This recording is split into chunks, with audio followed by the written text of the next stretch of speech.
సూర్యగ్రహాన్ని ప్రసన్నం చేసుకోవడానికి లేదా తీవ్రత తగ్గించడానికి అనేక వైదిక తాంత్రిక క్రియలు, యంత్రధారణలు, మంత్రజపాలు, స్తోత్రపాఠాలు, దానాలు వంటి పరిహారాలు ఎన్నో శాస్త్ర గ్రంథంలో చెప్పబడ్డాయి. మొదటిది, సూర్యగ్రహానికి అధిదేవత అగ్నిదేవుడు, ప్రత్యుత్ రుద్రుడు.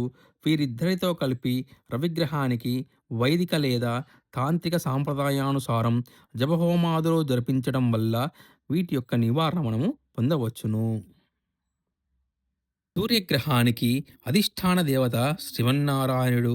శ్రీమన్నారాయణ అష్టాక్షరి మంత్రాన్ని గాని, భగవత షష్ఠ స్కందంలో కల నారాయణ కవచాన్ని గాని, పురుషోక్తాన్ని గాని ప్రతిదినం పఠించడం వల్ల రవిగ్రహ దోషాలు, పీడలు తొలగిపోతాయి. సూర్యగ్రహానికి అంతరిక్ష అధిదేవత మాతంగీదేవి.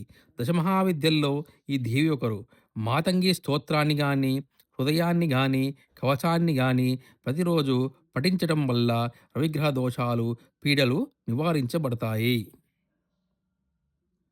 ద్వాదశ ముఖాలు కలిగిన రుద్రాక్షను విధి విధానంగా పూజించి ధరించుట వల్ల రవిగ్రహం వల్ల కలిగే రోగాలు, అనర్థాలు ఉపశమిస్తాయి.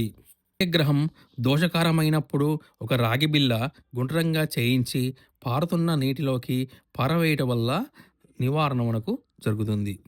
గ్రహ దోష నివారణకు చేయవలసిన ఉపవాసం శుక్లపక్ష ప్రథమ రవివారం నుండి ప్రారంభించి 12 లేదా 30 ఆదివారాలు చేయాలి. ఆదివారం రోజున సూర్యోదయ వేళల్లో సూర్యునికి నమస్కరించి అర్ఘ్యమిచ్చి సూర్యాస్తమం వరకు ఉపవాసం చెయ్యాలి. రోజంతా సూర్యగ్రహ తాంత్రిక మంత్రాన్ని కనీసం 11 మాలలు జపించాలి. సూర్యాస్తమయం జరిగాక గోధుమలతో చేసిన చపాతీలు, హల్వా ఉప్పు లేకుండా భుజించాలి. ఈ విధంగా ఉపవాస నియమం పాటించడం వల్ల సూర్యగ్రహ బాధలు తొలగిపోతాయి.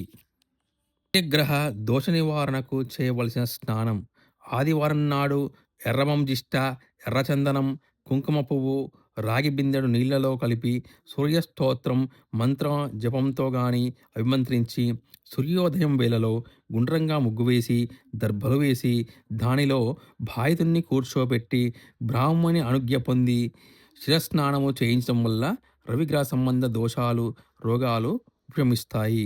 ఈ విధంగా కనీసం 6 ఆదివారములు చేయవలెను.